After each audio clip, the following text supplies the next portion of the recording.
Hello, everybody, and welcome back to another episode of Miami Living with Levi.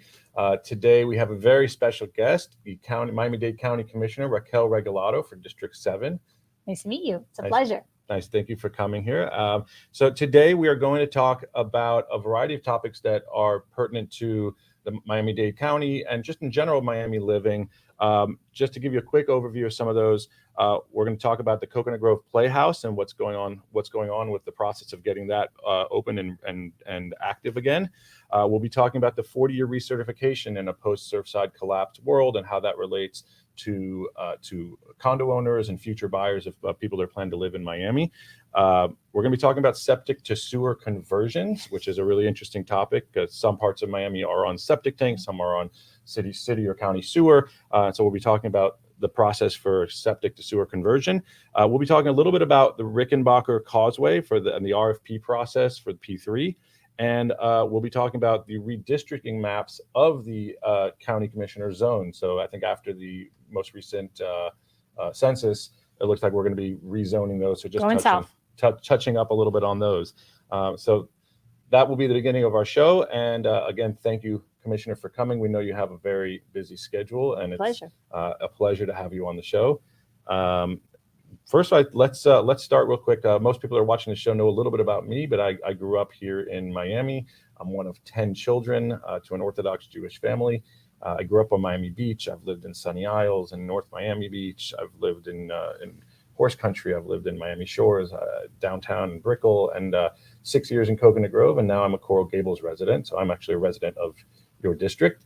And I sell real estate. That's I work with a company called Compass, and we have a national network of 25,000 agents, many of which are watching this show today, and often forward and refer their clients to us here in Miami. So we try to give them a really good finger to the pulse of what's happening here in Miami and topics that are pertinent to future buyers and future residents of our great county. Tell us, I guess, quickly a little bit about yourself. Me. Cool. So I'm a Miami. Maybe something nobody knows. Okay, I'm a Miami native. So I was born and raised in Miami. Wow. I'm actually the first native Miami Hispanic to be elected, woman to be elected to the county commission. So that's interesting. I do Spanish language radio, so a lot of people ask me like when I came to Miami, but I was actually born here, and I've lived in District 7 my entire life. So I've actually lived in the area that I serve for 47 years, right? I actually grew up in the district. I went to St. Peter and Paul. I went to Jesu first, which was one of the few, schools that was bilingual. I didn't learn to speak English until I was 6. Really? Yeah. So even though I was born here, my parents decided that, they weren't going to teach us English as some sort of experiment, which is interesting because my father came here during Peter Pan. So my father lived in the United States since he was 11. And my mother lived here since she was 12, and she actually went to Biscayne College. So most people think like I didn't learn English because my parents didn't speak English. Not true. It's a conscious decision. Exactly. They decided that they wanted us to speak Spanish. So you essentially learned it in school. My mother dropped me off, and this is something most people don't know. The first day at like St. Peter and Paul. And I remember she ripped off the back of it was the 70s Dunhill box, because everyone smoked then. And she wrote restroom on it. And then in Spanish, she said, if you have to go to the bathroom, give this to the teacher. And like literally like scooted me off. And I was there with my little backpack, like, what? And I remember this tremendous. Raising your hand and I didn't understand a word that anyone was saying. No one spoke Spanish. And I remember feeling this tremendous amount of shame that I didn't know English when I figured out that, everyone that was born here knew how to speak English. So I actually learned to speak English in record time, under 6 months. And I became obsessed with idioms and all things like Americana. Because I wanted to feel like more American. So my parents actually did themselves a disservice by making my brother and I obsessed with all things American. We want what we can't have. Exactly. But it was a very different Miami. I was actually in a part of my district earlier this week talking about Kendall Drive. When I was a kid, I remember when they put the extra on Kendall Drive. Like I remember where Miami-Dade County ended in Kendall Drive. Like there was nothing out there. It was just orange fields. I remember when they bought the area of Metro Zoo and we were like, who's going to go out there? When I grew up, the nearest restaurant to where I live, which at that time, it's actually the same area where I live now, which is near Coconut Grove, was a Howard Johnson's. It was on South Dixie. I don't know if you remember, there's like a Howard Johnson on South Dixie. That was the nearest restaurant.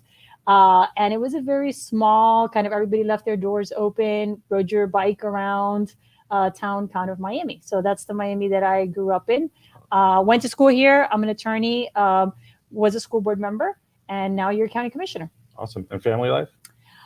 So I got married in law school, had 2 kids, Isabella and Sebastian. My children are now 16. Isabella's 18 and Sebastian's 16. So I'm the parent of 2 teenagers. Almost out of the house.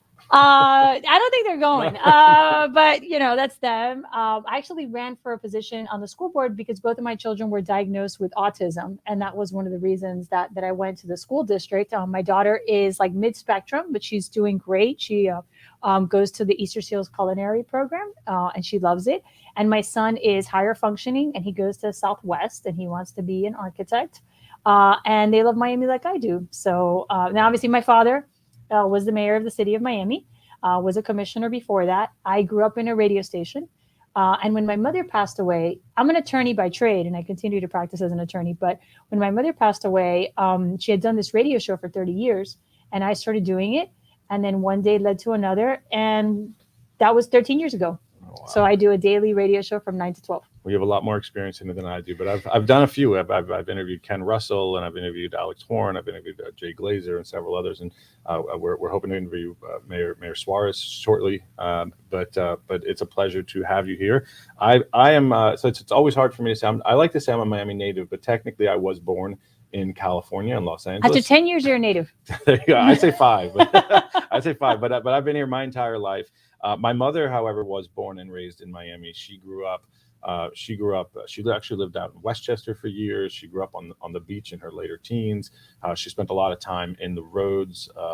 St. Peter and Paul is. My great uncle was my great uncle was a developer in the roads, and he built a lot of houses over there. But my mother has childhood memories of riding her bike from the road straight to the bay before the 95 came down, before there were buildings there. And okay, my age may be near your mother, but we'll say this. I actually learned to ride my bike and roller skate on Brickell, because that was, when you lived around the roads area, your parents would tell you, like, stay off Coral Way. There's too many cars. By the way, Coral Way was residential. It had duplexes and triplexes. It didn't have commercial spaces. It was just duplexes and triplexes, but it was considered a busy street.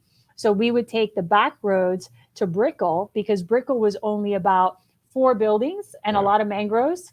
And the only thing with riding your bike, on Brickell, you would see a lot of other kids riding their bikes and their roller skates, but there were no lights. So at around like 6 o'clock, you had to kind of go, because it got really dark really fast. Well, Miami has come a long way since then, and it's actually it's come a long way even since I've gotten in real estate almost just about 10 years ago. Going on my 10th year soon, and I think we're it seems we're in this almost rebirth process right now, where a lot is changing in Miami. If you look at what's going on downtown with the new expansion of the 836 and that beautiful bridge that's going to be there, and the park that will go underneath it. Yeah, with the underline, with Miami, with World Center, with Brightline, with transportation coming. So we've seen a huge influx of buyers coming from the Northeast, from New York, from DC and Boston, and we're starting to see a lot of buyers coming to Miami from California. And so one of the topics I think we'll talk on is, and it's a concern that I've heard from a lot of people, is it safe to live in buildings, and what's happening with the 40-year recertification. So I definitely want to touch on that. But if you don't mind, I want to start just because it's really, I guess, maybe selfish, but it's close to home for me. I spent the last 6 years living in Coconut Grove, and I just recently bought a house in Coral Gables.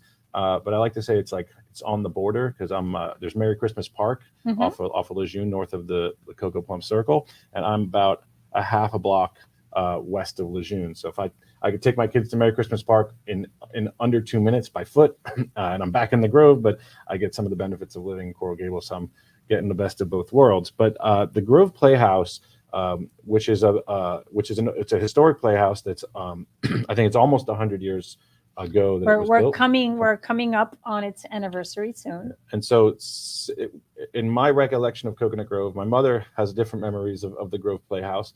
but it's been an abandoned building, and it's been a very contentious point politically of what exactly will happen with it. Everybody has various different opinions. I know that this week you had a Zoom call with the mayor of Miami-Dade County and with some of the parties involved, including Arquitectonica, who's helping in the architectural redesign. And so I just wanted to get an update from you on what is going to happen over there. I am of the opinion that whether it's 300 or 1,000 or however it is, I just want to see it open, Right. in my day as soon as possible. But I'm curious to know what, from your perspective, what's the latest update after the meeting you guys had last week? Well, the meeting was so the meeting was important because we unveiled the changes that we've made since I got elected. So my history with the Playhouse goes way back. I actually assisted different events at the Playhouse, but it was closed 15 years ago. So it's been shuttered for 15 years.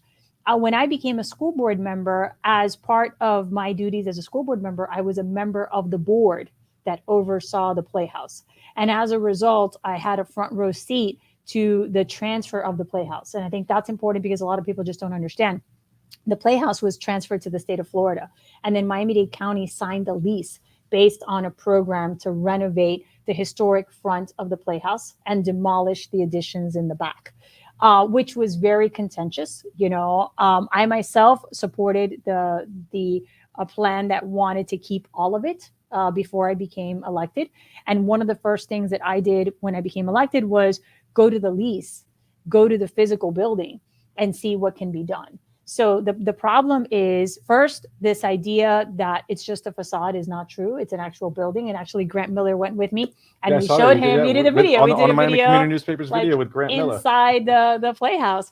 Which was very brave of you. It looked it's dark a scary and place. There. Yeah, there's some friends too on the floor. They didn't make the video, but they were there with us. So it is the original building that we're keeping. The part that needs to be demolished and will be redone, we're keeping a lot of the elements and we're taking them out and putting them back in the new building. I'm glad that we're having this conversation post Surfside because there are concerns about the structural integrity, right? And one of the things that I want to prevent is demolition by neglect. And if we continue kind of pushing this off and pushing this off and pushing this off, there'll be no Playhouse to restore. Sooner or later, there'll be nothing left to save. Right. Yeah. That's just the reality of it. So, I went back and I tried to see within the lease, what could we change? Because if we make changes to the lease, we have to go back to the state of Florida. That means a meeting before the governor and his cabinet to change the lease terms. A lot of people think, oh, the county just wants to do like the easy thing. This was negotiated years ago. And we've actually already been in this lease with the state of Florida for over 6 years. So, politically speaking, it's very difficult to return to the state 6 years after the fact, still in litigation with the city, still haven't done anything to say, oh, about those terms. We would like to radically change this, and do something very, very different. So that's something that, I don't think is going to work. Also, the neighborhood has changed, that I don't think the neighborhood, well, I know because we met with the neighborhood doesn't want 1,000 people there. The neighbors understand that it would dramatically, impact the way that they live their lives. And one of the things that this plan does is open up the area of the Grove to the West Grove and to the neighborhood. So if you see the plan, it has walkways, it has promenades, it has open spaces, it has a pocket park that I added to the back.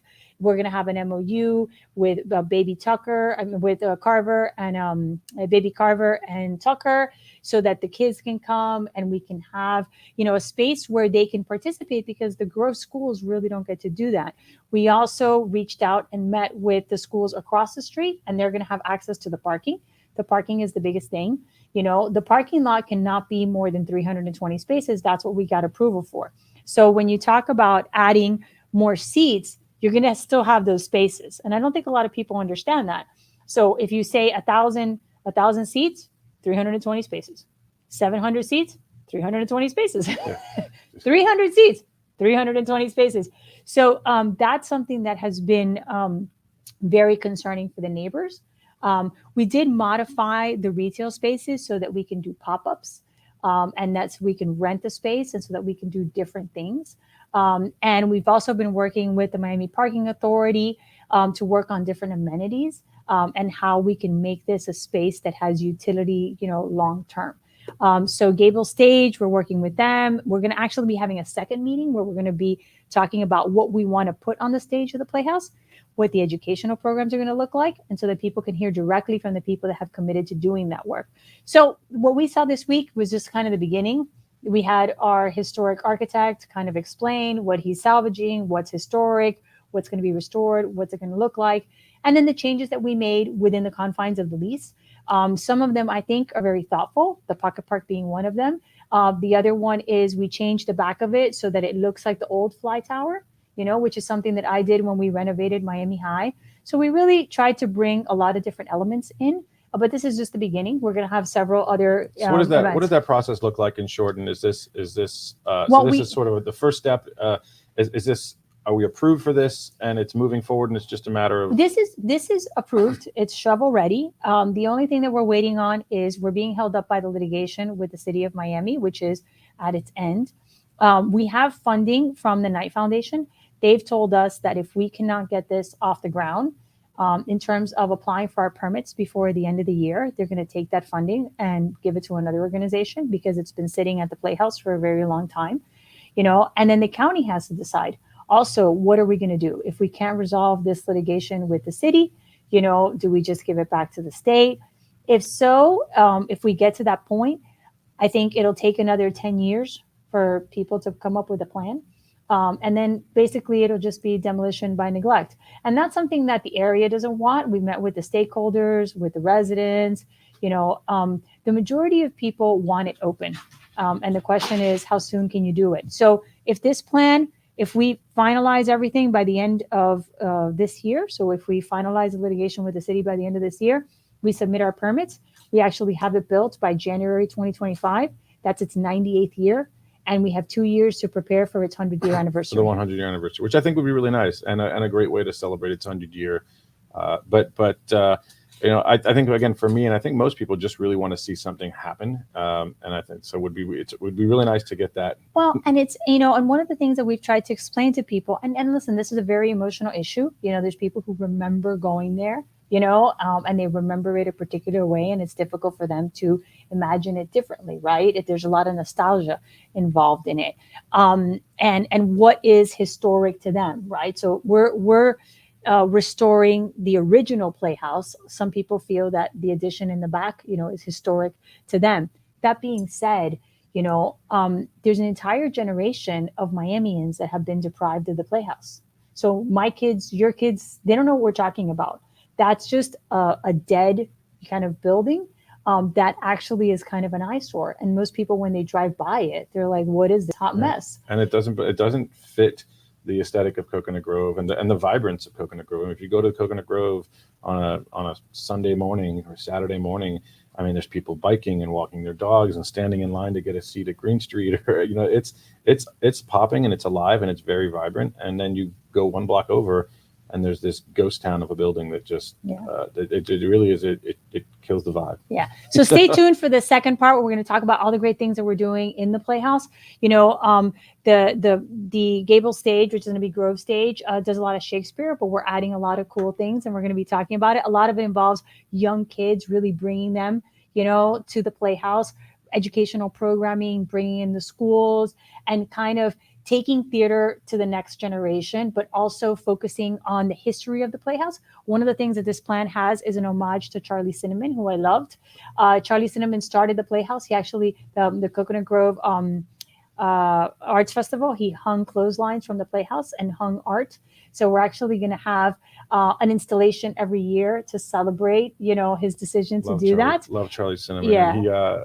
We're when we were in the Grove, we were just 2 blocks from Charlie's Woods, where after he passed, and they dedicated that to the Four Corner Park zone over there. So we're creating a movie that's going to talk about the history of the Playhouse. But really, I mean, we need to open it and let a new generation in, and give the older generation who has this nostalgia about it an opportunity to share this space with the newer generation. Well, I hope everybody comes together and makes that happen, that we don't wind up tabling it for another 10 years.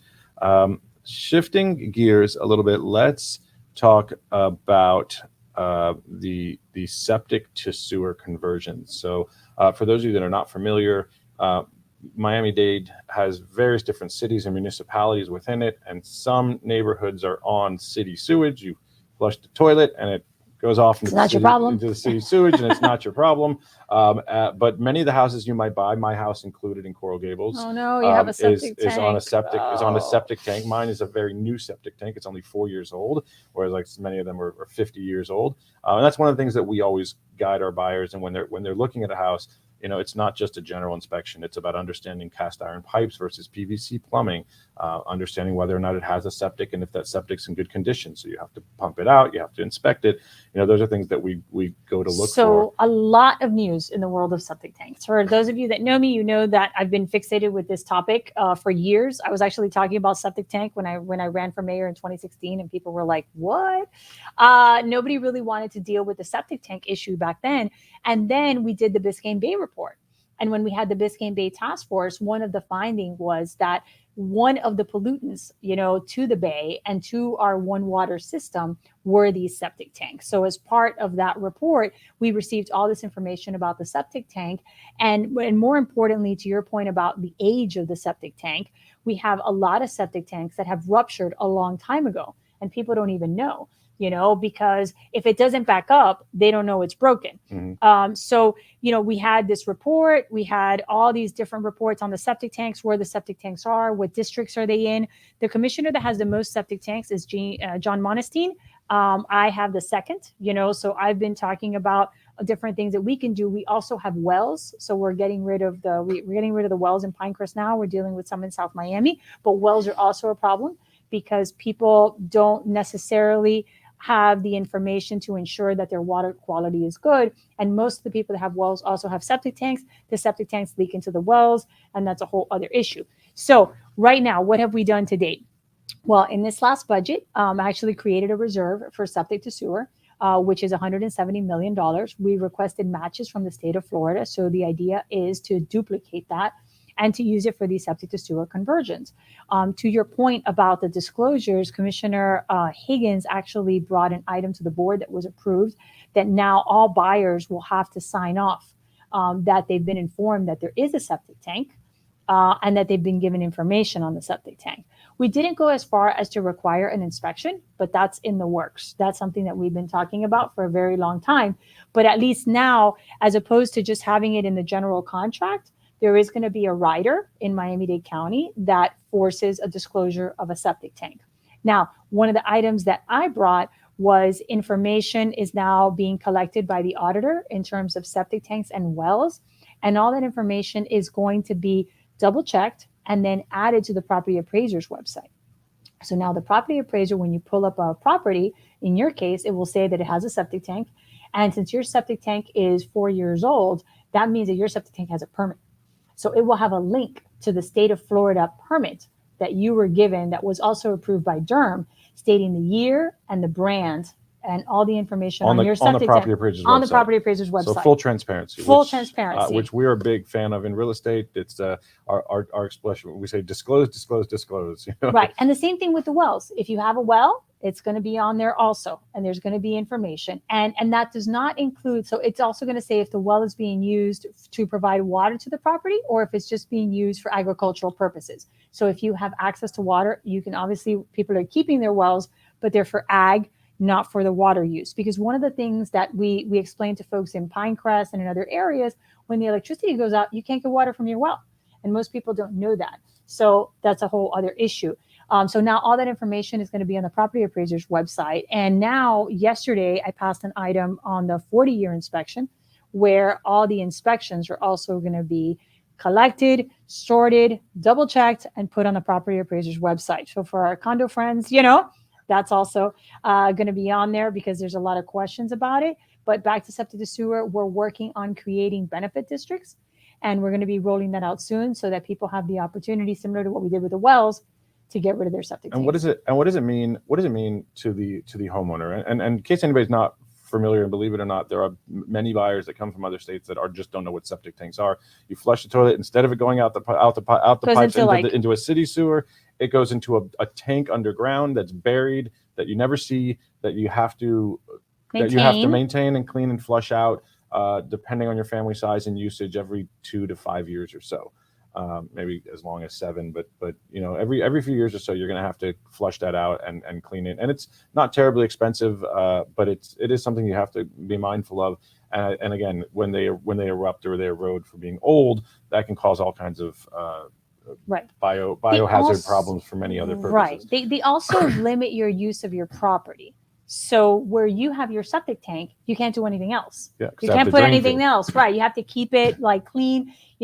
We have issues with folks, like the gardener won't know and they'll put something up on the septic tank and then you'll have a part of it like collapsing, or someone doesn't know it's there and they'll put, we had a case recently with a trampoline, and they moved the trampoline into like that area and that didn't end well. And so is this an agenda or what are we talking about here? Does this mean that throughout the county that there's going to be a large push for converting all old septics to sewer? Right. And what does that mean for homeowners or home buyers? Does that come with an expense, or is the county funds of 170 million and the state funds going to cover that? So what we're looking at is something similar to what we did with the wells in Pinecrest and we're doing in South Miami, right? So there is government funding that's going to come in and put in part of the infrastructure on the street, right? So there is, depending on where you are, there's certain areas in Coral Gables that maybe what you need is a lateral, in an area like Pinecrest where everyone is on septic. That's a much, much bigger project because you need pump stations, you need the mains, you need the laterals. That's an entire city. And they got to go tear up road by road and redo. Right. Which is, I can see how that's going to aggravate. It's a big job. It's a big job. It's a big job. But you also, get, depending on where the septic tank is, you get the use of that. And what we're seeing now is that if you get rid of your septic tank, your property value does go up because it's one less thing that people have to worry about. Like, I don't have to worry about the septic tank anymore. I just turn on the water, flush the toilet, I'm done here. Yeah. Right. But we are going to eventually eliminate most septic tanks. We're not going to eliminate all septic tanks. And that's because there's certain areas where the county will not put lines. There's rural areas where we do not want to put mains into, where what we're going to recommend are these fiberglass septic tanks that are actually connected to electricity, and they have a motor and a system that moves the waste and ensures that if there is a leak or a rupture, there's an alarm and we find out about it, and that way we're not contaminating the area around the septic tank. So that, if you're not from here, to explain to folks, when you grow up in Miami, you learn about our aquifer and our water basin. And the problem that we have with septic tanks is that our water is right under us. So when you have a septic tank, even if it has a small leak, it's leaking into that aquifer and it's being maintained in that limestone and it's contaminating the entire system. So we have to prioritize it. Right now, Miami-Dade County is under a federal decree for not maintaining water quality. We're working on 2 more projects in order to get out of that. And then our next one is a state problem that we have with ocean outfall, which we're ending. And that's going to be millions of dollars, but that's in the budget. And we're hopefully taking care of that in the next year and a half to comply. But that's the practice of taking septic water, cleaning it, and then putting it out to the ocean. So right now what we're doing is we're creating these deep water injection wells. We're cleaning the water and then we're injecting it and then it comes up through the aquifer. But we're also looking at retaining some of that water and reusing it. We have a project now with FPL where we're taking our cleaned old water and they're using it instead of using, water that hasn't been treated. So there's a lot of different water projects. Septa Sewer is just one of them. But it's going to take a few years. And the way that we're gonna do it is the government will put in a piece and the homeowner will put in a piece, but the homeowner piece gets spread out over 20 to 30 years. Got it. So, and you can spread it out over 20, 30 years. And then if I go to sell that house later, it runs with the land. It would stick with the land so so I can either pay it up front or the next homeowner can absorb it within their tax bill. Exactly. All right. And I'm just to wrap up that topic, what is the timeline looking like and I'm assuming it's in phases, but from beginning to end? Well, we're starting with the tanks that we know have failed that are most impacting our water system. So there's actually about 1,090 tanks that we know have failed. And those are the ones that we need to take lines to as soon as possible. And then we're also working with these special benefit areas to see what areas are interested in getting rid of theirs. And one of the items that I passed this week is about finding the land for those pump stations. So once we find the land for those pump stations, we're going to build the districts around those pump stations and then send out that information. You also are going to get information in the mail and by email about your septic tank, because one of the things that I brought to the board that was approved is a well and septic tank education program. So now you're going to learn all about your septic tank.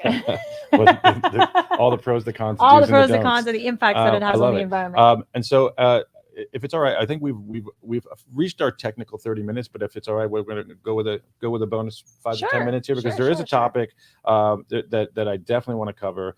And I receive a lot of questions about, especially from people that are future residents of Miami, people that are current condo owners. We all remember not too recently the sad collapse of the building in Surfside, the Champlain Tower building, which touched home for a lot of Miami residents. I know 3 different families and several people that I know personally who perished in that tragedy. And obviously, we all have a lot to learn from what happened over there. But a lot of people have concerns. Is it safe to live in my building? If I live in a building from 1955 or 1985, should I be moving out? What changes to legislation in terms of the 40-year recertification, which is, correct me if I'm wrong, but in Miami-Dade County, after the first 40 years of a building being built, it needs to be inspected from an engineer and recertified to say that it's safe. In many cases, they come up with a laundry list of items that need to be fixed, and then those either get, those in theory get taken care of, and then what is it, every 10 years after that? And so we're revisiting that. We're revisiting the processes for it, the accountability for it, and so if you can answer some of those and talk to those, and again, speaking to the people that is it safe to live in buildings? Is it safe to buy in a building? Should I not be buying because I'm going to get hit with a large assessment because of new regulation? Those are some of the topics that I have, and my clients have questions about. But if you could tell us, because I know you're the spearhead on most of this stuff. Right. So one of the first things that we did at the Board of County Commissioners was kind of decide that we were going to get information from the industry, because what we didn't want to do was start making changes without the support of the industry, right? So we wanted to hear from those industry experts. And then remember, the 40-year is a South Florida anomaly. This only exists in Miami-Dade and Broward. There are several investigations into the collapse of Champlain Towers, right? And I think that, for the most part, that's just a perfect storm and a series of bad events that, coincided to create that tragedy. What we found since then, so the very beginning, we got all these calls from residents asking for the 40 years. So the first problem was, where's the inspection? This was like the first problem. Where's the inspection? Did I pass it? I called my condo association. No one's telling me, right? There was this mad rush to figure out who was on first. So that's why we focused our early efforts, and we approved it actually this week, on providing people with that information. So instead of getting an operator at 311 that tells you, well, you got to go to the Coral Gables, got to go to the Coral Gables website and see the permit. I don't know, and then asking people to navigate those sites and find it. We're actually going to be collecting all that information under the Miami-Dade Building Department, again, ensuring that it is correct, and then posting it on the property appraiser site. So the same thing, because most people, where's the first place that they go? To the property appraiser site. Everybody's going to Miami-Dade.gov and they're looking. Yeah, and they're calling the property appraiser, by the way, who's like, I don't have your inspections or your permits. I'm not that guy. I just do deeds. So and again, that's disclosure and transparency, I think, is where everything starts. Right. So we're starting with that. We also passed an item that I brought, asking the state to create a statewide repository of documents, for condo docs, so that people can get more information. And then we're going to share with them these inspections, so that way they can have both on another separate state site, because we think that the more, the merrier. And then we had these subcommittee meetings that are still ongoing. And if you want to learn more about them, you can go on the Miami-Dade Gov website. You can go to my subcommittee and you can actually see experts speak on what they're seeing in the field.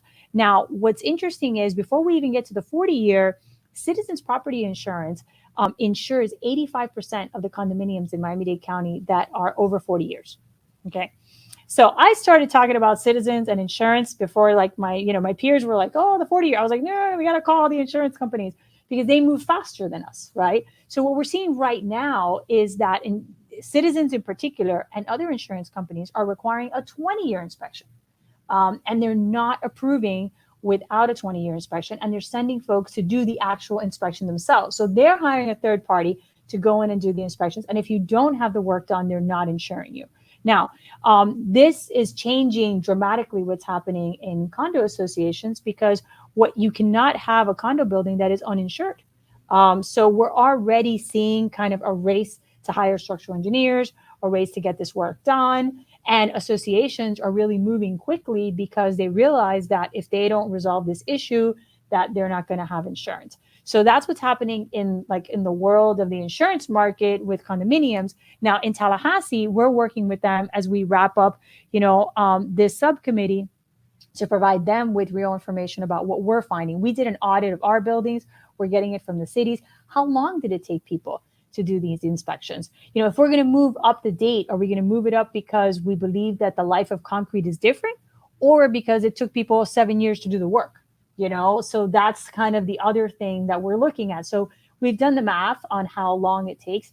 And we believe that if you move it up to 30, you'll probably get a better result, not necessarily because of the material, but because of the time that it takes people to do this work. The bureaucracies of it too. I mean, in many buildings, they'll do an inspection. They find out that there's some work that's necessary. Other people come and say, no, that engineering report is wrong. They want to order a second one. The building has to litigate and figure that out internally. Right. So to that point, one of the recommendations that we got from Peter Iglesias, who's the manager of the city of Coral Gables, who is actually a structural engineer, and his background is in unsafe. He's part of a group that includes Miami-Dade County, where we've been meeting with these experts. And one of his recommendations was, and we agree with him, is that now we're going to change the law at the state level so that whenever a report is done by a structural engineer and they find that there is a life safety issue, they no longer just give it to the association. They have the obligation to give it to the building department. So that way the clock starts. So the association can do whatever it wants. They can fight about it until the cows come home, but the building department is coming for you because now they got this. And we've actually had 6 buildings already in Miami-Dade County that have been evacuated because they didn't meet their inspections. And instead of sending it to unsafe, which is what happened pre-Surfside, the building department would have been like, I'm sending you to unsafe structures. You have to go to the hearing. You have to figure it out over there. Building department is saying, absolutely not. Evacuate those people. Get them out. And we've been dealing with placement of those people through the homeless trust, which has nothing to do with displaced buildings, right? Which is another issue that we're dealing with at the county. So we still have a few more subcommittees. We're working on a few more things. So if you're interested in that, you can go on our website and see those meetings and hear directly from a lot of these experts, including property managers, structural engineers, architects, about what they're seeing in the field. Engineers are the next meeting, which is going to be interesting. Amazing. But I guess, is there a task force designated to making sure that buildings are right now currently are safe? The Florida Bar has a group that's working on that, and the state is working on an omnibus bill. And what they've asked the different counties to do is to come up, with suggestions so that they can pass an omnibus bill similar to what they did with Parkland. The reason that we're not 100% on having a task force is because task force take usually 2 to 3 years to actually be embanked, meet, and have recommendations. And no one's going to wait that long. If we wait 3 years, like, a million changes will happen. By the time those people make their recommendations, it won't happen. And a lot of the folks in the industry, like the structural engineers and the contractors, they said, look, we don't want to sit around for 2 years and talk about this. We're making changes now. We're demanding changes now. So that's kind of where we're at. All right. And then a lot of these changes that come down the pipe will likely, if buildings are required to undergo more extensive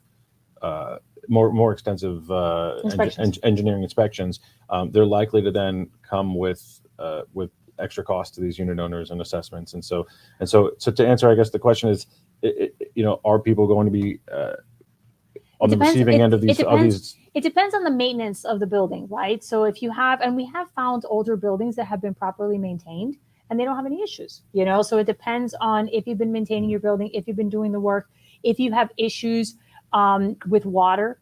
You know, one of the things that we keep seeing are problems with dewatering, problems with seawalls. You know, water corrodes concrete, right? And we know that. So parking, you know, the state of where the parking is, the placement of the parking, how well it was maintained, the loads on that.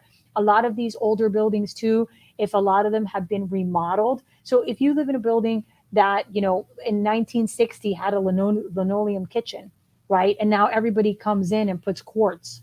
Like how much weight is that going to put, you know, on the foundation? So these are the things that we're talking about with the engineers to try to figure out, you know, the loads and what to do. It's complex. And so I think again, it comes down to a case by case basis on the health of the building, how well it's managed and maintained.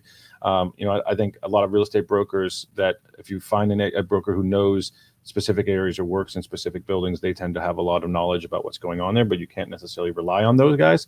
But what I do like to say is, and again, for me, I've always found they're really good indicators, right? You look for clues, right? When I go to a building and I'm asking for the condominium documents, the bylaws, rules and regulations, frequently asked questions and financial statements, just to do our general due diligence of a condo purchase. You know, when they make me go to the building to pick it up and they have to print it out and give it to me in a manila envelope, and then they charge me $100 to do it, you know, that's a bad start. It's not a great indicator, right? But yeah. if I contact a building, they have a great property management company who gets back to me and returns phone calls and sends me a link to a link to their website where I can download the documents on the fly. You know, I think those are, you know, not surefire bets, but really good indicators of and things that how people, well things are managed and run. And 100%. And I think things that people should ask for now is, you know, who's doing the maintenance work? Can I see those contracts? Were they general contractors? How long did it take for the board to approve that? When did you do the balconies? What are you doing in terms of the parking? What is your strategy for retaining water? You know, do you have pumps? Do you have issues? Like these are all questions that now the average person can ask and ask for documentations on.